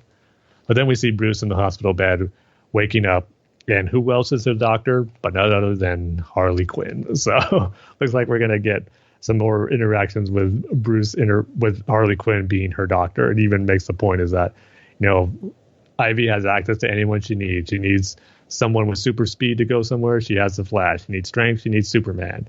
And she goes, for being hit as hard as I was in the head and needed someone with PhD in neurology, that's Harley Quinn who has access to that. So we'll see what goes down between Batman and the doctor visit with Harley Quinn. But overall, this issue was another enjoyable one. Not finding it quite as an appealing story arc, or one that's engaging me as some of the past stories we've gotten from Tom King recently. But, it's still good. It's nothing really bad. It just hasn't engaged me the way that, some of his previous stuff has been recently anyway. So the art is still really solid, though, and that hasn't dipped at all. It's still great to see the amazing artwork being done here. So I'm going to go ahead and give this one a 3 out of 5 movies that have been transferred from VHS to DVD through that converter. And now Detective Comics, number 975. Boy, if James Tynion is the quality of books that he's writing before his run is over, or like anything like this, he's going to go out with a bang, because this is another just great, fantastic character issue with Batman, Batwoman, just the rest of the Bat family here, and kind of the fallout of what they're going to do as far as keeping Batwoman on the team, and since she killed Clayface. And I love how the issue starts with it's a flashback with Bruce and Kate as little kids, and it's Bruce at Kate's mother's funeral, and just seeing them interact together, kind of sharing their pain of what they've been through. Of course, Bruce losing her parents, and now Kate losing hers. And Bruce tells her about this dream he has. It's like, the only time I feel anything is when, I think about finding the men who killed my parents. And, I have dreams where I find them and I shoot whoever it was, just like he shot my parents. And he says, those are good dreams. That's where Kate tells him, well, why don't we go ahead and make it our mission to find those who, killed your parents and killed my mother.